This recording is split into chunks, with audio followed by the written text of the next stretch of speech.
महाराष्ट्र विधानसभा के चुनाव इसी साल नवंबर तक हो सकते हैं। इस बात का अंदेशा महाविकास अघाड़ी के नेताओं को हो चला है। यही वजह है कि पिछले रविवार को एनसीपी चीफ शरद पवार ने आनन फानन में अपने घर महाविकास अघाड़ी के नेताओं की बैठक बुलाई।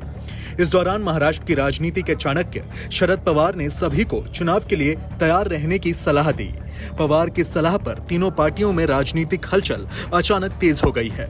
शरद पवार और उद्धव ठाकरे ने बीते बुधवार को अपनी अपनी पार्टी की बैठक बुलाकर कैडर को चुनाव की तैयारियों में जुटने का फरमान जारी कर दिया है। वहीं कर्नाटक में जीत से उत्साहित कांग्रेस ने भी 23 तारीख को प्रदेश कार्यकारिणी की बैठक बुलाई है।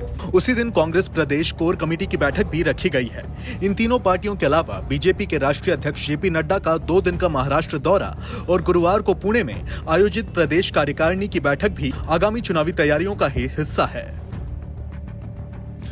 शरद पवार के घर हुई बैठक में चुनाव और सुप्रीम कोर्ट के फैसले पर जो विचार विमर्श हुआ, उसकी बड़ी बातें जान लेते हैं। आशंका है कि कर्नाटक विधानसभा चुनाव के नतीजों में हार और शिवसेना के मामले में सुप्रीम कोर्ट के फैसले के बाद बीजेपी इस साल के अंत के राज्यों में विधानसभा चुनाव करा सकती है, ताकि लोगों में जो एंटी इंकम्बेंसी है या जो गुस्सा है वो विधानसभा चुनाव में निकल जाए और उसके बाद लोकसभा चुनाव में बीजेपी को होने वाले संभावित नुकसान से बचाया जा सके। सुप्रीम कोर्ट ने 16 विधायकों की अयोग्यता के संदर्भ में विधानसभा अध्यक्ष को फैसला लेने को कहा है। सुप्रीम कोर्ट ने भरत गोगावले की व्हीप को गैर कानूनी घोषित कर दिया है। इसका मतलब साफ है कि उस वक्त शिवसेना के व्हीप सुनील प्रभु द्वारा जारी व्हिप ही लागू थी, यानी शिंदे के साथ गए विधायकों ने शिवसेना की व्हीप का उल्लंघन किया है। ये सब कुछ विधानसभा के रिकॉर्ड में दर्ज है, यानी 16 विधायकों का निलंबन तो तय है। सुप्रीम कोर्ट चाहता तो खुद भी उन्हें अयोग्य करार दे सकता था, लेकिन वो अध्यक्ष के जरिए ही इसे कराना चाहते हैं। सुप्रीम कोर्ट के फैसले के बाद जनता के बीच विपक्ष मैसेज लेकर गया कि शिंदे सरकार असंवैधानिक है। अब बीजेपी इस सरकार को बचाने की जितनी कोशिश करेगी, जनता में उसकी छवि उतनी खराब होगी। इसका फायदा आखिरकार महाविकास अघाड़ी को ही मिलेगा।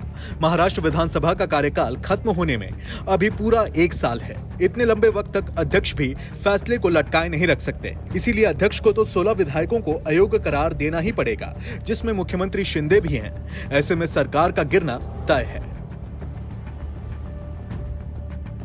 बता दें, इसी साल के अंत तक नवंबर-दिसंबर में मध्य प्रदेश, राजस्थान, छत्तीसगढ़ और तेलंगाना में चुनाव होने हैं। बहुत संभव है कि बीजेपी इसके साथ ही महाराष्ट्र में भी विधानसभा चुनाव करा दे, क्योंकि बीजेपी और शिंदे के खिलाफ राज्य में जिस तरह का माहौल है और उद्धव के पक्ष में सहानुभूति की लहर देखने को मिल रही है। बीजेपी विधानसभा चुनाव से पहले लोकसभा चुनाव का सामना करने या लोकसभा के साथ विधानसभा चुनाव कराने का खतरा शायद ही ले।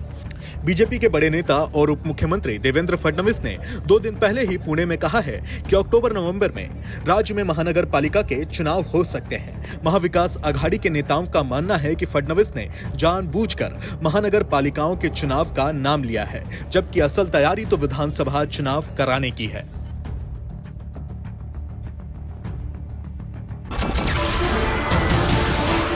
नमस्कार, मैं हूं मानक गुप्ता।